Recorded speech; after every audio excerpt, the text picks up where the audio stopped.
రుంజ కళాకారులు. పార్వతీ పరమేశ్వరుల కళ్యాణ సమయంలో వాయిద్య విశేషాలు ఏమీ లేవని, పార్వతీదేవి కళ్యాణానికి వాద్యాలు కావాలని విశ్వకర్మను దేవతలు కోరిన సందర్భంలో విశ్వకర్మ రౌంజకాసురుడనే రాక్షసుని సంహరించి అతని చర్మాన్ని రుంజగా చేసి సప్త తాళాలను 32 వాద్యాలను ఈ రుంజపై పలికించాడట.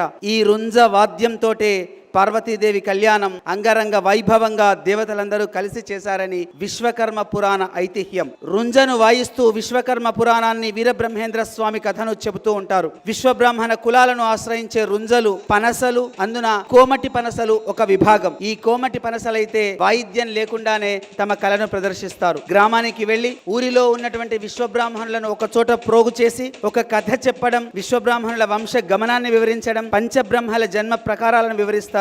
ఆ తర్వాత మూలస్తంభ పురాణం రుంజ కళాకారులు వర్ణిస్తూ ఉంటారు. ప్రతి కథ వెనక దాగిన ధర్మాన్ని ప్రబోధిస్తారు, మానవీయ విలువలని తెలియజేస్తారు. భారతీయ సంస్కృతిలో మానవతా విలువల పట్ల దాగినటువంటి అనుబంధాన్ని వారు వ్యక్తీకరిస్తూ ఉంటారు. ఈ విధంగా ఒక అలిఖితమైన అవగాహన, సంబంధ బాంధవ్యాలు ఆశ్రితులైన రుంజలకు విశ్వబ్రాహ్మణులకు మధ్య తరతరాలుగా కొనసాగుతూ వస్తోంది.